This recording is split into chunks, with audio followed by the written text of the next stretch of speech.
अस्सलाम वालेकुम। आप देख रहे हैं के न्यूज चैनल इंटरनेशनल। यूट्यूब पर हमारा चैनल सब्सक्राइब कीजिए और रहें दुनिया भर की खबरों से बाखबर। अब रुख करते हैं तांलियावाला का। थाना गढ़ के नवाई ठट्टा भरवाना के जहां गरीब मेहनतकश शहबाज भट्टी के घर का चोर सफाया कर गए।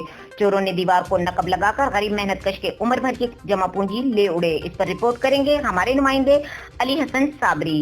जी साबरी साहब, आगाह कीजिएगा। जी, कभी चोरी तो कभी डकैती की वारदात। थानागढ़ के इलाकों की आवाम को जराइम पेशा अनासिर के रहमो करम पर छोड़ दिया गया। पुलिस थानागढ़ बेबसी की तस्वीर बने आवाम के जानो माल को तहफ्फुज देने में बुरी तरह नाकाम हो चुकी। गुज़श्ता शब भी थानागढ़ के नवाई ठट्टा भरवाना के रिहायशी गरीब मेहनतकश शहबाज भट्टी के घर चोरी की वारदात हुई। नामालूम मुसल्ला मुल्ज़मान दीवारों को नक्ब लगाकर गरीब मेहनतकश की उम्र भर की जमा पूंजी लेकर फरार हो गए। पुलिस थानागढ़ ने हस्बे रवायत जाए वकुआ पर पहुंचकर मुतासरा गरीब को यकीन दिलाया कि मुल्ज़मान की तलाश शुरू कर दी गई है। आए रोज की चोरी और डकैती की बढ़ती वारदातों से अवामी हलकों में तशवीश की लहर। बिलखुसूस थानागढ़ के नवाही देहातों की आवाम का पुलिस के अरबाब इख्तियार से नोटिस का मुतालबा। जी।